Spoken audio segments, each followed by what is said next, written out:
नमस्कार दोस्तों, गुरु की सी लैंग्वेज में आपका स्वागत है।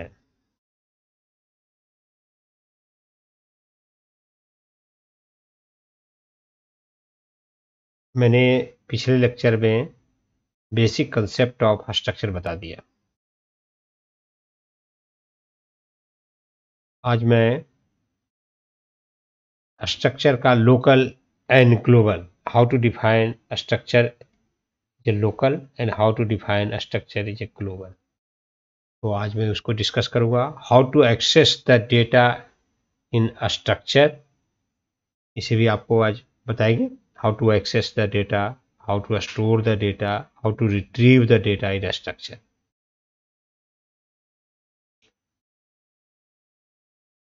तो पहले स्ट्रक्चर का यदि आप किस तरह से डिफाइन करेंगे कि वो लोकल स्ट्रक्चर ट्रीट होगा। देखिए, इसमें यदि जो आप मेन यानी किसी भी फंक्शन के अंदर स्ट्रक्चर को डिफाइन करते हैं तो वो लोकल स्ट्रक्चर ट्रीट होगा और उसी फंक्शन के लिए सिर्फ वो वर्क करेगा। और यदि जो आउटसाइड द फंक्शन आपने स्ट्रक्चर को डिफाइन करते हैं तो वो स्ट्रक्चर आपका ग्लोबल ट्रीट होगा और कहीं भी एक्सेस कर सकते हैं उस फंक्शन में। Another function also you can access. तो हम इसी को कैसे डिफाइन करेंगे, देखिए हम आपको बताते हैं लोकल स्ट्रक्चर। पहले लोकल स्ट्रक्चर बताते हैं कि उसका सिंटैक्स कैसा होगा। Local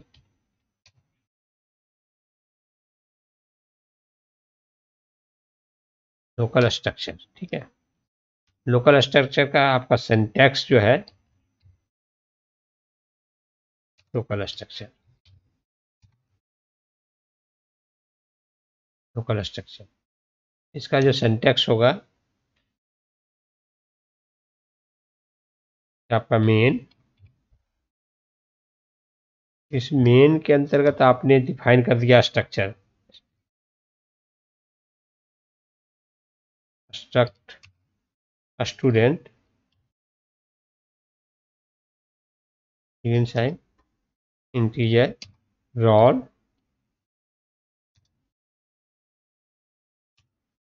character name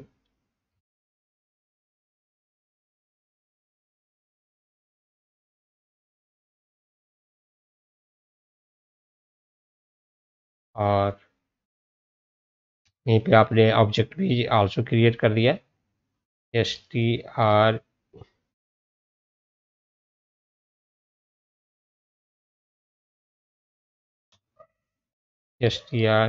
ct struct student s1।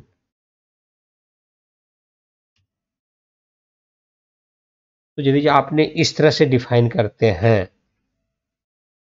Main struct students लिखा, तो यदि आपने इस तरह से डिफाइन किया तो ये लोकल स्ट्रक्चर ट्रीट होगा। और यदि जो मैं इसको कोई और फंक्शन में यदि यूज करना चाहूँ तो वहाँ पर नहीं यूज कर सकते। This function treat as a local structure. आगे बात समझ में। यदि जो मैं ये मेन मेथड के अंतर्गत आपका स्ट्रक्चर डिफाइन है और समझ लीजिए मैंने एक मेथड बनाया ABC, एक मेथड बनाया और यदि जो मैं यहाँ पे struct स्टूडेंट s2 यदि यहाँ पर ऑब्जेक्ट एक बनाता हूँ तो इस इज नॉट पॉसिबल, ये पॉसिबल नहीं होगा। Not possible because structure structure is a local student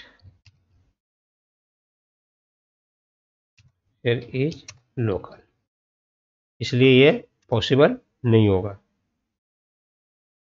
ठीक है, ये नहीं पॉसिबल है। ठीक, इसलिए ये पॉसिबल नहीं है। रीजन कि ये लोकल हो रहा है। इसी में मैं आपको ग्लोबल बताता हूँ। ग्लोबल स्ट्रक्चर का सिंटैक्स क्या होगा।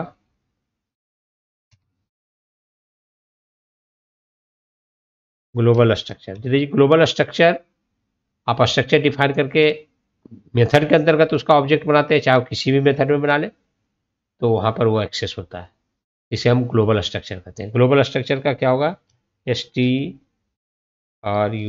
Struct,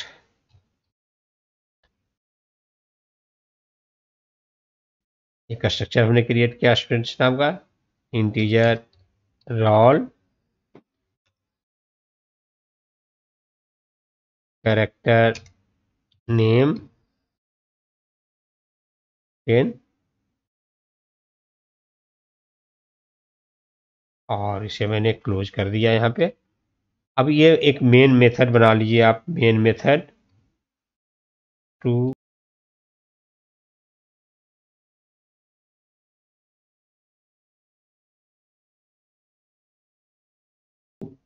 dent s1 then accessible, this structure is accessible, ये एक्सेसिबल होगा, यहाँ पर आप एक्सेस कर सकते हो। It is possible, it is possible because structure is global,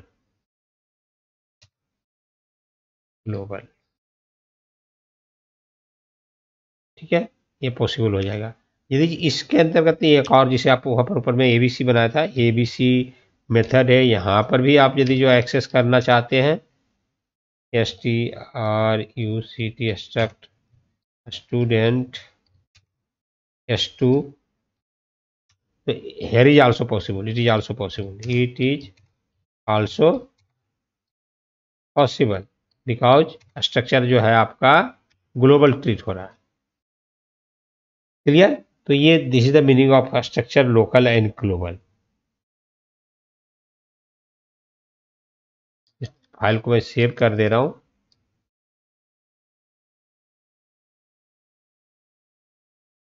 ठीक है। तो ये देखिए, इस फाइल को मैं अब सेव कर रहा हूँ, इसको सारे कमेंट लाइन बना दे रहा हूँ और उसके बाद आपका प्रोग्राम बना देते हैं ताकि आप लोगों को क्लियर हो जाए कंसेप्ट। ये इसको मैं कमेंट लाइन लगा दिया तो ये आपका एग्जीक्यूट नहीं होगा, ये आपको मैं समझा दिया आपको, और ये कंसेप्ट बिल्कुल क्लियर हो गया होगा कि ये आपका स्ट्रक्चर लोकल कब होगा, ग्लोबल कब होगा, कितना मेमोरी स्पेस क्रिएट करेगा, तो ये सब क्लियर हो गया। अब ये है इसमें हाउ टू एक्सेस, है ना, how to store the data. और इम्पोर्टेंस ये हो गया कि एट ए टाइम यदि जो मुझे एक क्लास में सारे बच्चे का रिजल्ट पब्लिश करना है तो सारा डेटा एक साथ स्ट्रक्चर में रख सकते हैं, उसका नेम भी रख सकते हैं, रोल नंबर भी रख सकते हैं, उसका मार्क्स भी रख सकते हैं। एरे में कोई एक ही रख सकते थे, मार्क्स रख लें या रोल नंबर रख लें या नेम रख लें, कोई एट ए टाइम एक ही रह सकता था। तो this is the benefit of the structure, this is the beauty of the structure, ये स्ट्रक्चर का ये इंपॉर्टेंस है। तो अब आपको हम एक छोटा सा प्रोग्राम लिख रहे हैं, तो डायरेक्ट मैं ग्लोबल का ही लिख देता हूँ, ठीक है। आप लोकल का भी लिखना चाहे तो लिख दें, प्रोग्राम लिखाई IGT प्रोग्राम ही है, इसको टाइप करके आप रन करोगे तो रन कर जाएगा ये, ठीक है। तो ये कंप्लीट प्रोग्राम ही है, ये लाइन मत लिखना, नॉट पॉसिबल और ये, है ना। तो ये जो चीज़ें हैं तो डायरेक्ट ये आपका जो है मेन में आपका प्रोग्राम रन कर जाएगा। कोई डेटा इनपुट करना चाहते हो तो डेटा इनपुट भी कर सकते हो आप यहाँ पे, ठीक है। तो अब यहाँ से डायरेक्ट हम स्ट्रक्चर का प्रोग्राम बनाते हैं, struct स्ट्रक्ट स्टूडेंट, यहाँ से हमने, ओह अच्छा, ये हैश इंक्लूड भी लिखना होगा ना, ये मैंने लिखा नहीं, hash include stdio.h, hash include onio.h, ठीक है। अब ये स्ट्रक्चर में यहाँ पर बना दिया, स्ट्रक्ट स्टूडेंट, बिगिन साइन लगा दिया। अब ये यहाँ पे इंटीजर आपका रोल नंबर, रोल, अब डायरेक्ट वैल्यू भी इनिशियलाइज कर सकते हो, वो भी एक्सेप्टेड है, ठीक है।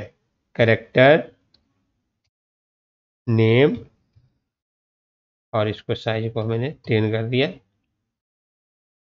और वेरिएबल लेना चाहते हैं तो ले सकते हैं, नहीं लेना तो कोई दिक्कत नहीं। मार्क्स 3 फील्ड मैंने लिया था, ये जो आपका इंटीजर मार्क्स, ठीक है, मार्क्स कर दिया, और इस स्ट्रक्चर का ऑब्जेक्ट मैं मेथड में जाके क्रिएट करूंगा तो ये ग्लोबल ट्रीट हो जाएगा। क्लियर?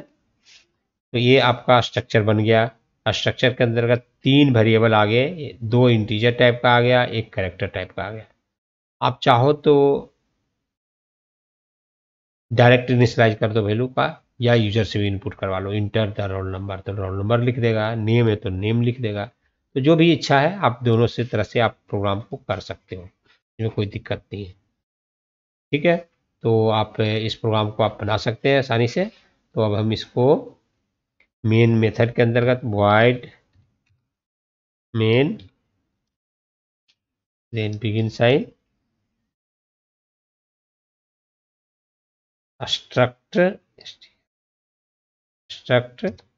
Student S1। मैंने एक चीज और कहा था, how to access the data, how to retrieve the data and how to store the data. यहाँ पर जिसे रोल नंबर का जब डेटा को रीड करना होगा या रिट्रीव करना होगा, S1.roll, S1.name, S1.marks, इस तरह से ऑब्जेक्ट के साथ इसको हम अटैच कर देंगे तो ये डायरेक्ट इनिशियलाइज ले लेगा। ठीक है, तो इसमें कोई दिक्कत नहीं है। और यदि जो आप डायरेक्ट देना चाहते हैं यहाँ पे वैल्यू, हमने ऑब्जेक्ट बनाया, ऑब्जेक्ट के साथ ही यदि आप, इसका हमने कहा था कि जैसे ही आप ऑब्जेक्ट क्रिएट करते हो तो मेमोरी एलोकेट हो जाता है। तो आप चाहें तो यहाँ पर भी डायरेक्ट इनिशियलाइज कर सकते हैं कीबोर्ड से, यानी यूजर से इनपुट ना लेके यहाँ पर भी डायरेक्ट देना चाहते हैं तो इक्वल टू करके आप दे सकते हैं। लेकिन इसमें एक कंडीशन ये है कि अकॉर्डिंग टू जो फील्ड आपने क्रिएट किया है उसी के अकॉर्डिंग आपका होना चाहिए, या आप इनपुट करना चाहते हो तो इनपुट भी करवा लो, तो जैसी इच्छा है। एक प्रोग्राम ऐसे बनाते हैं, एक प्रोग्राम इनपुट से बना देंगे, तो आपको क्लियर हो जाएगा। रोल नंबर हमने डाल दिया 5, उसके बाद नेम है तो नेम को कर दिया अजय, और उसके बाद कॉमा दिया, मार्क्स मान लीजिए 50 है, और इसे हमने बंद कर दिया। ठीक है, और इसके बाद सेमीकोलन लगा दिया, ये डायरेक्ट इनिशियलाइज हो गया। ठीक है, और ये देन लिखना चाहते हो तो लिखो printf inter roll number scanf S dot roll number, क्योंकि S1 डॉट रोल कर दीजिए तो आपका इनपुट हो जाएगा। तो इसमें कोई दिक्कत नहीं है, आप चाहो तो जैसे करना है उस तरह से कर सकते हो, कोई दिक्कत नहीं होनी चाहिए आपको। अब इसके डेटा को मैं आउटपुट कर देता हूँ। ठीक है, प्रिंटफ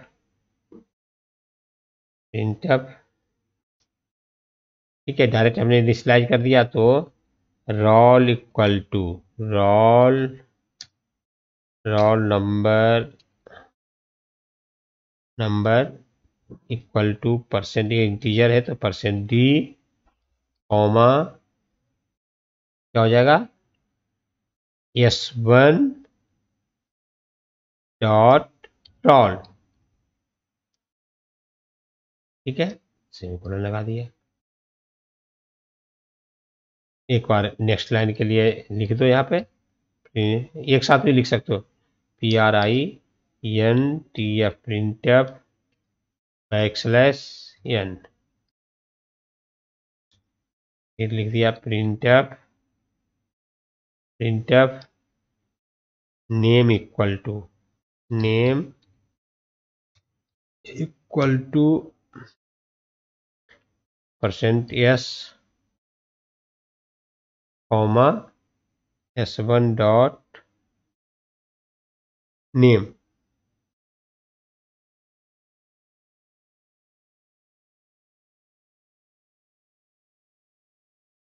ठीक है, और फिर प्रिंटफ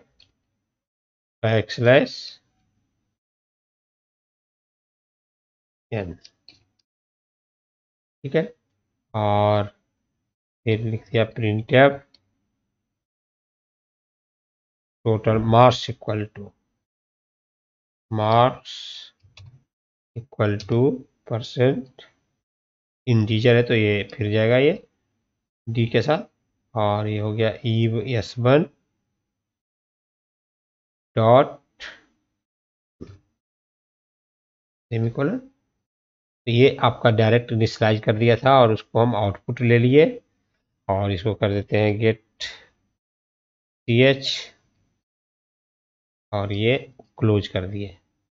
ये आपका प्रोग्राम बन गया। चाहो तो इसका जब रन करेंगे आउटपुट आ जाएंगे तो रोल नंबर इक्वल टू लिखा होगा, roll number equal to 5, next line में आ जाएगा नेम इक्वल टू अजय, फिर नेक्स्ट लाइन आ जाएगा मार्क्स इक्वल टू कितना 50। ये आप इस तरह से प्रोग्राम रन कर सकते हो। अल्ट F9 देखिए एक एरर को दिखा रहा है, भाई कहाँ है एरर? ओ ये एक्स्ट्रा लगा हुआ है। अच्छा अच्छा अच्छा, तो ये एक्स्ट्रा इसलिए लग गया होगा कि लिखते में कहीं से लग गया होगा। तो अब कंपाइल करके देखना है तो देख सकते हैं अल्ट F9 सक्सेस है। क्लियर स्क्रीन लगाना चाहते हैं तो क्लियर स्क्रीन लगा दीजिए इसमें।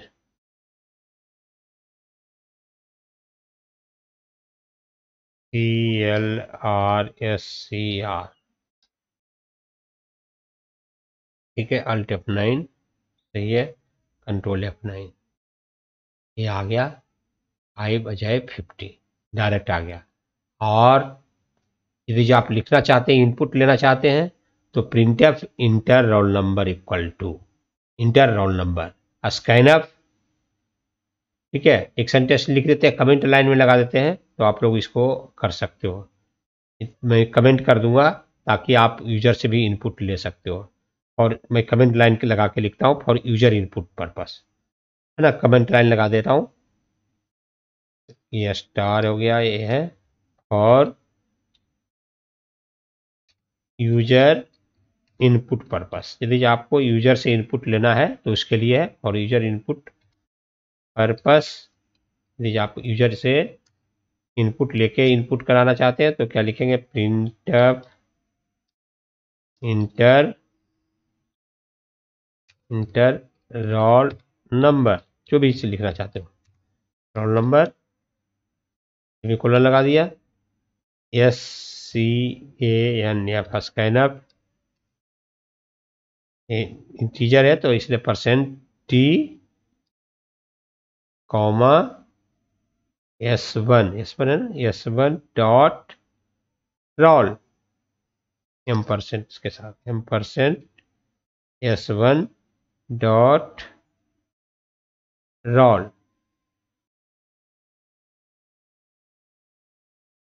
तो इस तरह से आप चाहें तो कर सकते हैं।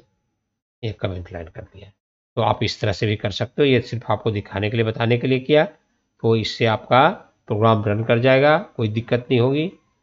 यदि हर एक बात क्लियर समझ में आ रही है तो हमारे चैनल को पूरा का पूरा वीडियो देखते जाएं, आपको each and every concept clear होता जाएगा। और चैनल अच्छा लग रहा है तो लाइक करना ना भूलें। यदि आप लाइक करेंगे तो उसी से हमारा मनोबल और ज़्यादा आगे बढ़ता है। मैं अच्छी से अच्छा वीडियो बना के आपको देने का कोशिश करता हूँ। ठीक है, चैनल लाइक ज़रूर करें, सब्सक्राइब जरूर कर दें और यदि कोई क्यूरी है तो उसे